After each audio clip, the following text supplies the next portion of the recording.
Miya Marcano was described by her mother as a beautiful bright light, and by her brother and cousin as outgoing and funny, full of smiles and laughter. She was a good student, with aspirations to become an orthopedic surgeon. Miya adored dancing, participating in various sports fixtures, and loved travelling and meeting new people. Her family were incredibly close-knit, originally from the US Virgin Islands and Trinidad, but Miya herself grew up in Florida.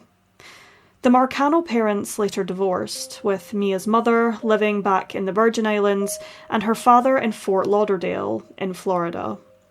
Miya was proud of her heritage and adored participating in carnival parades every year alongside her loved ones.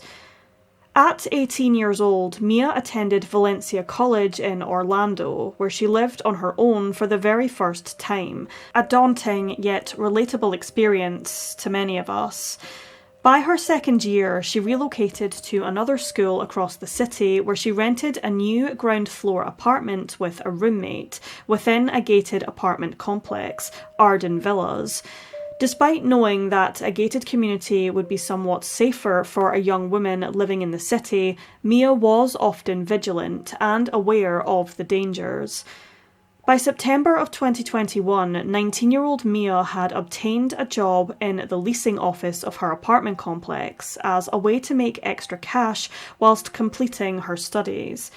Despite being busy with her education and with working, Miya kept in regular contact with her family and friends, messaging them on a daily basis and posting across social media.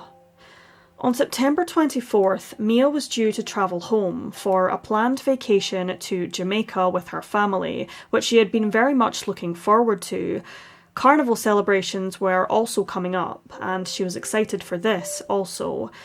Miya texted her brother early that afternoon asking for a ride, as he worked in Orlando at the time, but Miya was finishing work at 5 p.m, and her brother had already finished up and was about to head back home himself.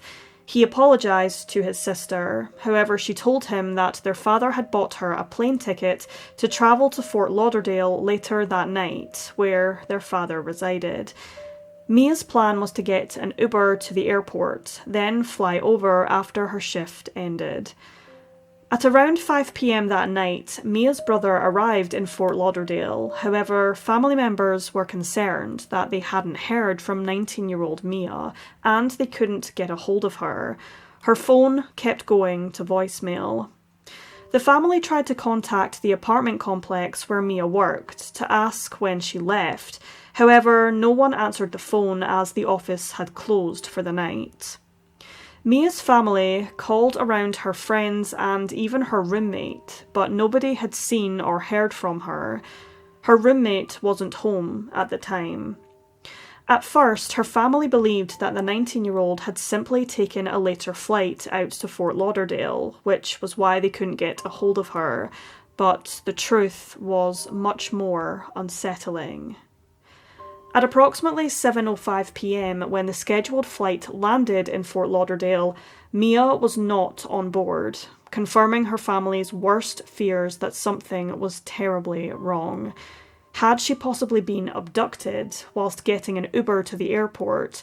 Had she been taken and sold into human trafficking, a common occurrence in the area? Or had something happened to her prior to leaving her apartment? These were all fears that went into her loved ones' minds. As a result of this unsettling news that Miya was not on board the plane, her mother contacted the authorities to report her daughter as a missing person. Miya's roommate returned to their residence and allowed police access to their apartment, and it was evident that something bone-chilling had occurred there. Her bedroom door was locked, but when police knocked, nobody answered. Police headed outside instead of forcing the door and peered through the window, which was unusually left open. When Miya had moved into the apartment some months prior, her father put extra security locks on her window, as she was on the ground floor. For the window to be opened was somewhat of a concern, but police didn't notice anything out of place within Miya's room. Her family, however, did not believe this to be the case, so her father, brother and cousin drove out to the apartment to have a look for themselves, arriving at the complex just before 4 a.m. The men forced open Mia's bedroom and made some disturbing discoveries. The room itself was in a state of disarray, with mud on the floor and dried blood found on her pillow. Several personal items were found in the room, which Miya wouldn't have left behind when travelling home.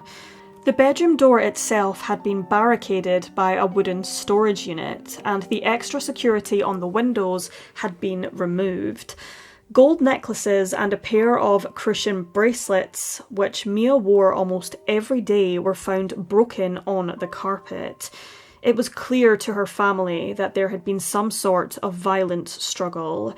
She was a notoriously tidy person, and for her room to be in such a state was somewhat alarming.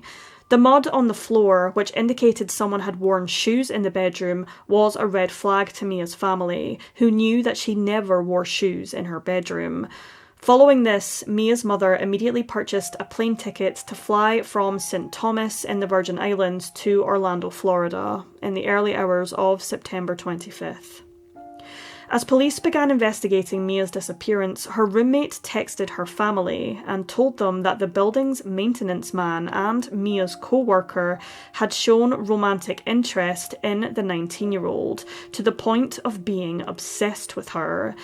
The male individual was 27-year-old Armando Caballero. He had made a number of attempts to get Miya to go out with him, however she wasn't interested and refused. Despite this, Caballero continued to harass Miya, sending her many text messages trying to persuade her to change her mind, even trying to bribe her with his entire life savings, but Miya continued to reject his advances.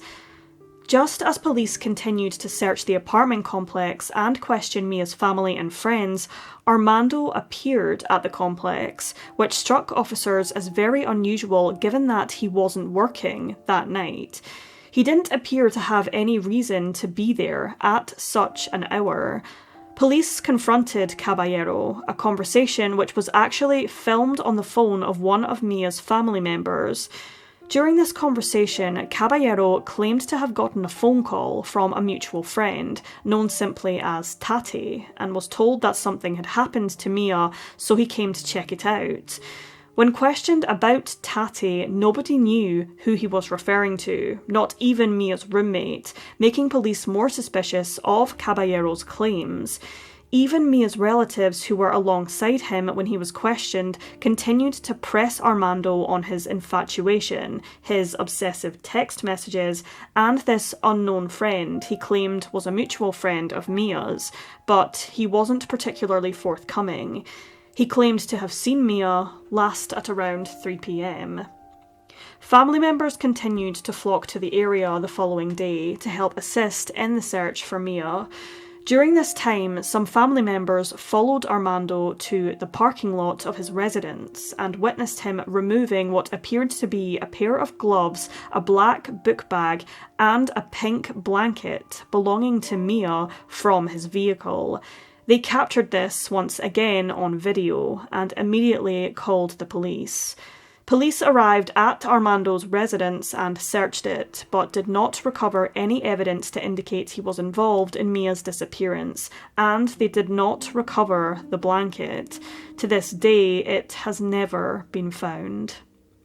Meanwhile, a large-scale search operation began for Miya, with her family inviting members of the public to assist.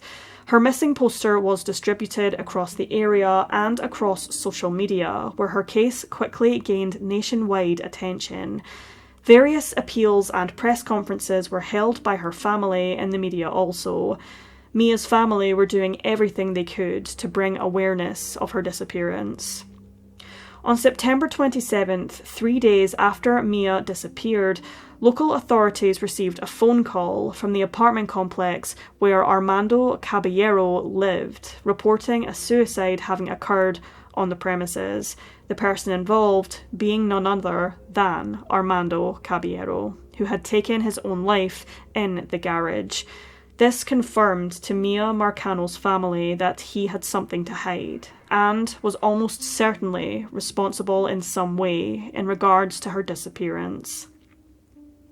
A week after Miya vanished, the police released a timeline of events that they believed occurred leading up to her disappearance. At 4:34, whilst Miya was at work at the apartment complex, a master key fob belonging to Armando Caballero was used to gain access to her apartment.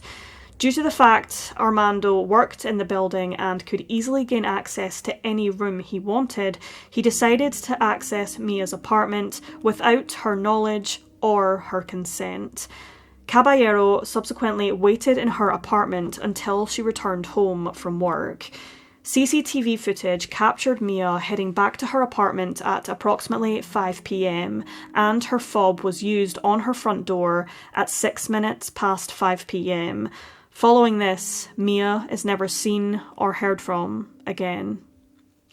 Chillingly, phone records confirmed that Armando was in the vicinity of Miya's apartment during the time frame in which she vanished, and his cell pinged at several cell towers across the city shortly after Miya had arrived home. 8 days after Miya went missing on October 2nd, police continued searching several areas where Armando's phone had pinged, sometime between 20 past 8 and 20 to 9 on the night Miya vanished. In one wooded area behind an apartment complex where Caballero used to reside, Timberscan, near the New Smyrna beach, police made a heartbreaking discovery. They had found the partially clothed remains of a young woman and several belongings, including a bag that belonged to Miya Marcano, containing her purse, identification, and the t-shirt she was last seen wearing on the day she vanished. Her feet, hands, and mouth had been bound with duct tape and was found wearing a pair of jeans, a bra, and a bathrobe. An autopsy determined that Miya had not been sexually assaulted, but cause of death was difficult to determine due to advanced decomposition. Therefore, her death was classified as homicide by undetermined means. On October 14th of 2021, Miya Marcano was laid to rest following a funeral service in Fort Lauderdale.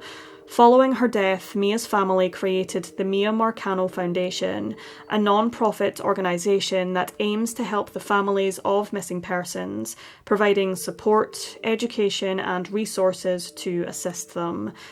Miya's law was later passed across several US states, in which tenants have to be informed 24 hours in advance if maintenance are visiting for any reason, to ensure apartment complexes keep a recorded log of every use of staff fob keys, and to ensure background checks are conducted on every single employee, especially ones who have immediate access to private areas.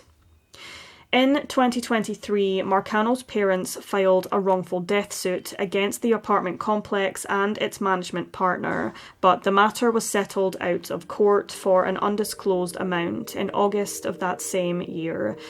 Another lawsuit was filed by Miya's family, alleging that the sheriff's office and 2 of its deputies had enough evidence to save Miya's life or lead to her discovery sooner, and didn't treat the case with the urgency that it deserved.